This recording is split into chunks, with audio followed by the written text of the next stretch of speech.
This is called Llamas. One night I thought I saw a llama cross the road. When I got home, I called the police. There's no llamas that live here, around here, he said. But I saw one tonight, I said. That's what we call an hallucination, he said. Thank you for the information, I said. I never saw a llama after that. But other people did. Mother came over to visit one day. She wore a pink hat.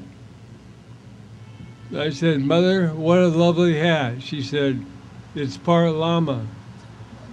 I said, which part? She said, I don't know. They didn't tell me.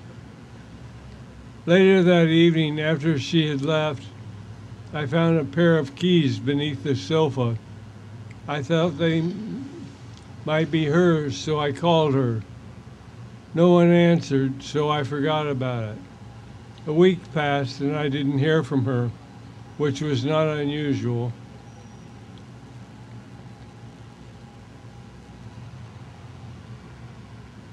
And I went over to her place and found it locked. I looked around for what I don't know. I called the police. They said she had probably gone on vacation. I said she would have told me. I called her every day to no avail. Then I got a postcard from South America. She was traveling with a tribe of Indians and a large herd of llamas. They were headed for Paraguay, where they were going to meet up with a couple of Third Reich officers.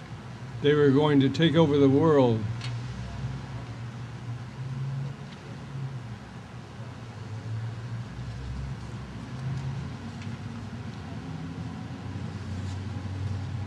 Well, maybe this will be the last one. This is called Where the Money Is. What if I never see you again, I said. Oh, you will. One of these days, I'll walk right back into your life, he said. It was hard to believe that exchange took place 20 years ago. Jack was my best friend at the time, but he grew vague over time. I got married and 10 years later got divorced. Then I had a girlfriend for 5 years. I got promoted at the office. I was doing pretty well for myself. Then one day Jack showed up. He had a beard on. He had a beard and so on, but I recognized him. I said, you old son of a bitch, you kept your word. It's 20 years, just like you said. I told you I'd be here. And I am, he said. Well, come on in. Tell me what you've been up to. We sat down in the living room and I got us something to drink. Now tell me about yourself, I said. Well, there isn't much to tell. I joined the Army when I was 19. I fought in Korea for a while.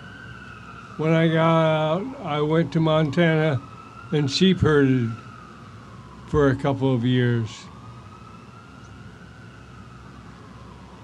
When I had enough money, I bought some land in Wyoming. And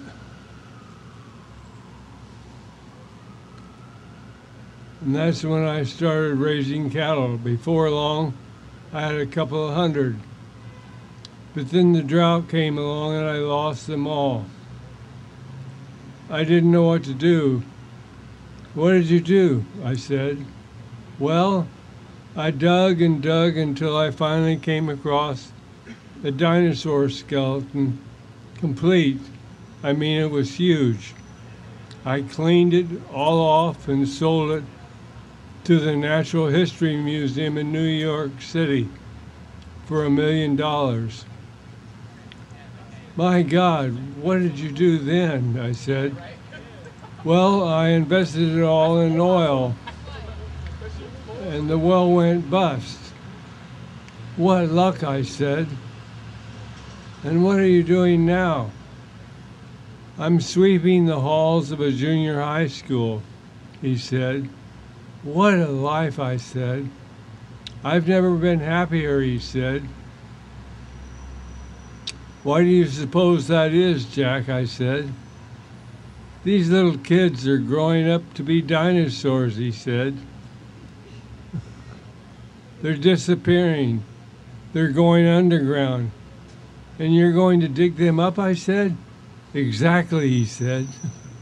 Thank you very much.